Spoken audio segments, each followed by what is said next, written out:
अगर तुमको लगता है कि तुमने सारे बेस्ट एनीमे देख लिए, तो शायद तुम गलत सोच रहे हो। क्योंकि आज जो मैं एनीमे लेके आया, पावरफुल है, इमोशनल है और स्टोरी वाइज नेक्स्ट लेवल है। तो हाँ, आज हम बात करने वाले 7 मोस्ट अंडररेटेड एनीमे के बारे में, जो शायद तुम्हें अब तक देखा ना हो। तो चलिए शुरू करते हैं। पहली एनीमे है डोरोरो। डोरोरो एक समुराई एरा में बेस्ड एनीमे है, जहाँ का जो गांव है, गांव का जो सरपंच है, वो फिर से अपने गांव को हरियाली लाने के लिए, लोगों का पेट भरने के लिए डीमन से डील करते हैं। पर डीमन कोई चीज फ्री में देगा नहीं, तो वो उसके छोटे से बच्चे के बॉडी पार्ट्स मांग लेता है। और सरपंच मना करता नहीं है, सरपंच उसे दे देता है। तो ये कहानी को जैसे समझ लो कि जो उसका बच्चा है, तो पैदा ही बिना बॉडी पार्ट्स के होता है, ठीक है। तो वो धीरे धीरे बड़ा होगा, वो अपने बॉडी पार्ट्स वापस पाएगा डीमन से लड़के। ये कहानी को जैसी है, सिंपल है, पर ये कहानी बहुत ज्यादा इमोशनल है। कहानी में पेसिंग अच्छी है, कहानी में एक्शन अच्छा है, एनिमेशन टॉप नॉच नहीं है, पर आपको देखने में अच्छा लगेगा। अगर आपको हार्टफेल स्टोरीज पसंद है, जो इमोशनल भी हो, तो ये एनीमे आपके लिए है। इसके टोटल 24 एपिसोड है। ये एक्शन इमोशनल एडवेंचर एनीमे है, और ये आपको नेटफ्लिक्स पे देखने मिल जाएगी। तो दूसरी एनीमे है 91 डेज। 91 डेज में 91 डेज के माफिया अंडर वर्ल्ड में गया है, जहाँ याकुजास होते थे, माफियास होते थे। तो यह कहानी को जैसी है, एक बच्चा है जिसके सामने उसकी सारी फैमिलीज को मार दिया जाता है, उसके मॉम डैड एंड उसका छोटा भाई। वो कुछ साल के लिए गायब होता है, 7 साल बाद वो वापस आता है, और वो धीरे धीरे माफिया अंडरवर्ल्ड में घुस जाते हैं। वो धीरे धीरे जो उसके मॉम डैड को मारा था, वो धीरे धीरे उनका पता लगाता है और सबको खत्म कर देता है। ये एक mystery and action crime anime है। यहाँ तुम्हें सुपर नेचुरल पावर देखने नहीं मिलेगी, पर एक्शन जबरदस्त देखने मिला। Full hand to hand combat से, गन फाइट से, एंड बहुत सारी चीजें। और सबसे बड़ी बात, इस माफिया अंडरवर्ल्ड में वो बॉस नहीं है जिसका गन्स एंड वेपन से। इस माफिया अंडरवर्ल्ड में वो बॉस है जिसका दिमाग है। तो ये एक रिवेंज स्टोरी है, देखने में काफी मजेदार है। जिनको Tokyo goal and Vinland saga जैसी सीरियस वाइब पसंद है, ये एनिमे उनके लिए है। इसके टोटल 12 एपिसोड है, और ये आपको नेटफ्लिक्स पे देखने मिल जाएगी। तीसरी एनिमे है पैरासाइट द मैक्स।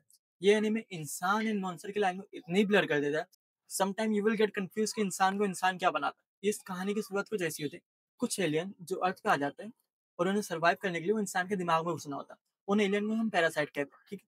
पैरासाइट आपके शरीर में घुसते हैं, आपके ब्रेन पे कब्जा करते हैं, और एज अ ह्यूमन वो हमारे बीच पे रहते हैं। पर जो एक पैरासाइट है, वो हीरो के दिमाग में जब घुसने का ट्राई करता है, वो समहाउ उसके हाथ में रह जाता है। तो दोनों डील कर लेते हैं, जिससे वो पैरासाइट उसके दिमाग में नहीं जाएगा। तो वो अब दोनों एक साथ को एग्जिस्ट कर रहे हैं, वो पैरासाइट उसके हाथ में रहता है। तो वो कहानी कुछ ऐसी है, वो धीरे धीरे अब कहानी कैसे आगे बढ़ेगी आपको एनिमे देख के मालूम पड़ेगा। पर हाँ, आपको सम टाइम डाउट होगा कि इंसान को इंसान क्या बनाता है। एपिसोड काउंट इसके 24 है।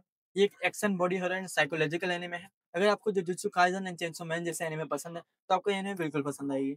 ये आपको नेटफ्लिक्स और क्रंचीरोल पर देखने मिल जाएगा। फोर्थ एनिमे है मॉन्स्टर। ये एनिमे थोड़ा स्लो है, पर इसका बिल्डअप अच्छा है। ये कहानी एक ऐसी है कि एक डॉक्टर बचपन में एक बच्चे को बचाता है, जो बड़ा होकर लोगों को मारना शुरू कर देता है। तो क्या इसमें डॉक्टर की गलती है? क्या डॉक्टर को इसे रोकना पड़े? तो ये कहानी को जैसी पेश कर दिया। इसमें आपको कई सारे साइड कैरेक्टर देखने मिलेंगे, और सब इंपॉर्टेंट है। ये थोड़ा स्लो एनिमे, पर जब आप इसका एंड देखोगे तो आपको ये बिल्कुल वर्थ इट लगेगा।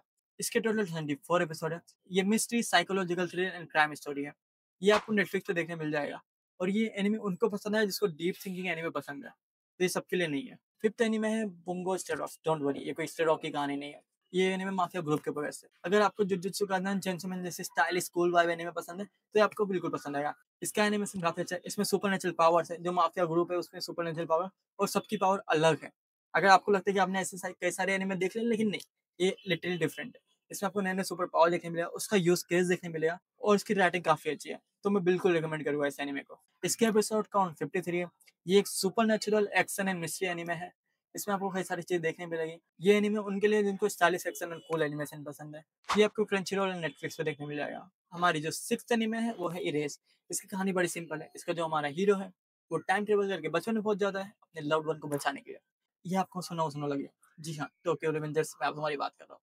पर ये कहानी टोक्यो रिवेंजर्स जैसी बिल्कुल भी नहीं है। ये एक इमोशनल पैक्ड एनिमे है। इसमें आपको कई सारी चीजें देखने मिलेंगी, कई सारे ग्रोसियस मूवीज देखने मिलेंगे, और ये बहुत ज्यादा इमोशनल। इसको आप एक ही बार बैठ के खत्म कर सकते हो। इसके टोटल सिर्फ 12 एपिसोड है। ये time travel thriller mystery anime है, और ये आपको नेटफ्लिक्स पे देखने मिल जाएगी। सेवंथ एनिमे है टटामी गैलेक्सी। बट स्टॉप, ये एनिमे सबके लिए नहीं है। इसको जो समझ जाएगा उसकी लाइफ की कॉल वैल्यू चेंज हो जाएगी। ये एनिमे एक्सप्लोर करता है एक स्टूडेंट की इन्फिनिटी पॉसिबिलिटीज। जैसे कि स्कूल एंड कॉलेज में क्लब्स होते हैं, जहाँ वो आर्ट क्लब होता है, बास्केटबॉल क्लब होता है, डिफरेंट काइंड ऑफ क्लब्स होते हैं। तो ये बंदा हर एपिसोड में एक नए क्लब को ज्वाइन करता है, और चीजें वैसे ही टर्न आउट होती है, कुछ पसंद नहीं आता है। ये एनिमे एक मैसेज डिलीवर करता है, जो आपको एनिमे देख के समझ में आएगा। ये मेरे बस की बात नहीं है कि इसको मैं समझा पाऊँ अपने वर्डों में। इसकी जो राइटिंग है, इसका जो एनिमेशन है, काफी डिफरेंट है। इसके सिर्फ 11 एपिसोड है। डीप थिंग है, आर्ट एस्थेटिक एनिमे है। ये सबको पसंद नहीं आने वाली। ये आपको नेटफ्लिक्स पे देखने मिल जाएगी। तो ये थे मेरे टॉप 7 मोस्ट अंडररेटेड एनिमे। शायद तुमने भी इसमें से काफी एनिमे नहीं देखे होंगे। ये क्वालिटी एंड इमोशन के मामले में टॉप टियर है। तो कमेंट करो इस लिस्ट में आप कौन सा एनिमे सबसे पहले देखने वाले हो, और आपने कौन सा एनिमे देखा है उसे रिकमेंड करो ताकि दूसरे लोग उसे देख पाए। तो आप कमेंट करके ये भी बता सकते हैं मैं नेक्स्ट वीडियो कौन सा टॉपिक बनाऊं। लाइक करो, सब्सक्राइब करो, मिलते हैं आप सबसे अगली वीडियो में, तब तक के लिए बाय बाय।